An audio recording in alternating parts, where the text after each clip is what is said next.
ಎಲ್ಲರಿಗೂ ನಮಸ್ಕಾರ ಸ್ನೇಹಿತರೆ. ಇದೇ ರೀತಿಯ ಮಾಹಿತಿಗಳನ್ನು ತಿಳಿದುಕೊಳ್ಳಲು ನಮ್ಮ ಚಾನಲ್ನ ಸಬ್ಸ್ಕ್ರೈಬ್ ಮಾಡ್ಕೊಳ್ಳಿ. ಪ್ರತಿ ತಿಂಗಳು ರೇಷನ್ ಅಂಗಡಿಯಿಂದ ಆಹಾರ ಧಾನ್ಯ ಪಡೆದುಕೊಳ್ಳುತ್ತಿರುವ ಕರ್ನಾಟಕ ರಾಜ್ಯದ APL ಮತ್ತು ಅಂತ್ಯೋದಯ ರೇಷನ್ ಕಾರ್ಡ್ ಇರುವ ರಾಜ್ಯದ ಎಲ್ಲ ಬಡ ಕುಟುಂಬಗಳಿಗೆ ಕೇಂದ್ರ ಸರ್ಕಾರ ಮತ್ತು ರಾಜ್ಯ ಸರ್ಕಾರದಿಂದ ಇದೇ ಜೂನ್ 30ರ ಒಳಗಾಗಿ ಈ ಕೆಲಸ ಮಾಡುವುದು ಕಡ್ಡಾಯ. ಇಲ್ಲ ಅಂದರೆ ನಿಮ್ಮ ಕಾರ್ಡ್ ಬಂದ್ ಆಗಲಿದೆ. ಈ ಕೆಲಸ ಮಾಡಿಲ್ಲ ಅಂದರೆ ನಿಮ್ಮ ಮುಂದಿನ ತಿಂಗಳಿನಿಂದ ಯಾವುದೇ ರೇಷನ್ ಆಹಾರ ಧಾನ್ಯ ದೊರೆಯುವುದಿಲ್ಲ.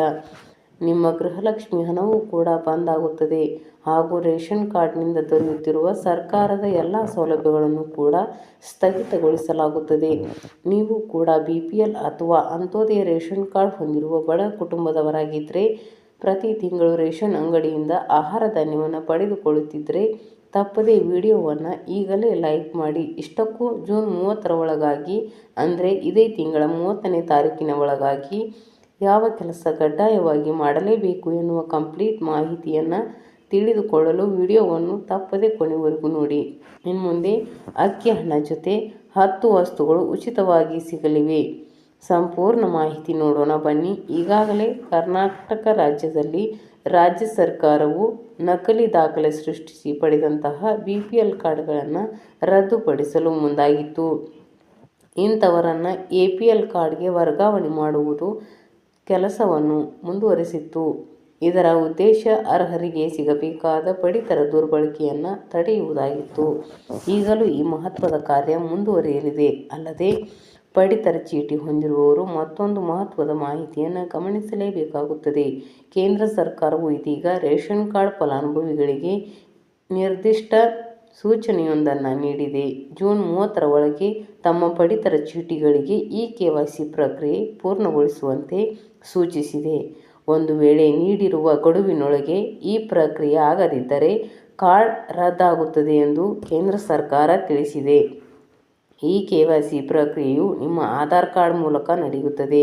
ಇದರಲ್ಲಿ ನಿಮ್ಮ ಕುಟುಂಬದ ಎಲ್ಲ ಸದಸ್ಯರ ಗುರುತಿನ ಪರಿಶೀಲನೆಯನ್ನು ನಡೆಸಲಾಗುತ್ತದೆ.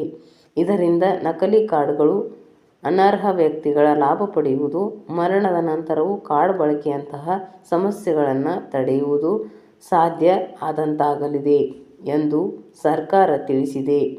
ತಾಂತ್ರಿಕ ದೋಷಗಳಿಂದ ಅಡಚಣೆ ಮತ್ತು ಮಾಹಿತಿ ಕೊರತೆಯಿಂದಾಗಿ ಈ ಗಡುವನ್ನು ಇದೇ ಜೂನ್ 30, 2025ಕ್ಕೆ ವಿಸ್ತರಣೆ ಮಾಡಲಾಗಿದೆ. ಈ ಗಡುವಿನೊಳಗೆ ಪಡಿತರ ಚೀಟಿದಾರರು ಇದರ ಪ್ರಯೋಜನ ಪಡೆಯಬೇಕು. ಈ KYC ಪ್ರಕ್ರಿಯೆಯನ್ನು ಆಫ್ಲೈನ್ ಅಥವಾ ಆನ್ಲೈನ್ನಲ್ಲೂ ಕೂಡ ಮಾಡಿಸಬಹುದು. ನಿಮ್ಮ ಹತ್ತಿರದ ನ್ಯಾಯಬೆಲೆ ಅಂಗಡಿಗೆ ಅಥವಾ ಸೈಬರ್ ಸೆಂಟರ್ಗೆ ಹೋಗಿಯೂ ಮಾಡಿಸಬಹುದು.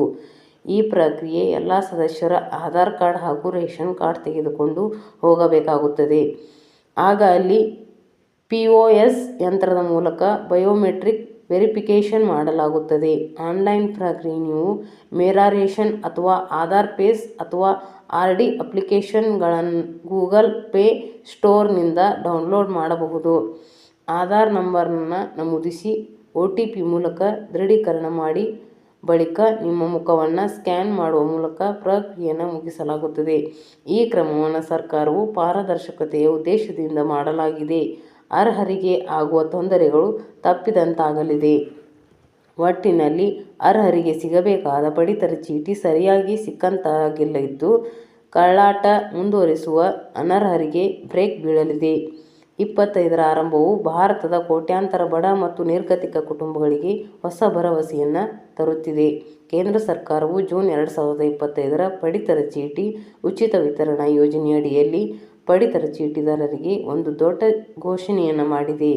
ಈ ಯೋಜನೆ ಮೂಲಕ ಉಚಿತ ಪಡಿತರ ಮಾತ್ರವಲ್ಲದೆ ಗೋಧಿ, ಅಕ್ಕಿ, ದ್ವಿದಳ ಧಾನ್ಯಗಳು, ಸಕ್ಕರೆ, ಎಣ್ಣೆ, ಉಪ್ಪು, ಮಸಾಲೆಗಳು, ಸೋಪ್, ಚಹಾ ಎಲೆಗಳು ಮತ್ತು ಹಾಲಿನ ಪುಡಿಯಂತಹ 10 ದೈನಂದಿನ ಅಗತ್ಯ ವಸ್ತುಗಳನ್ನು ಸಹ ಉಚಿತವಾಗಿ ನೀಡಲಾಗುತ್ತದೆ.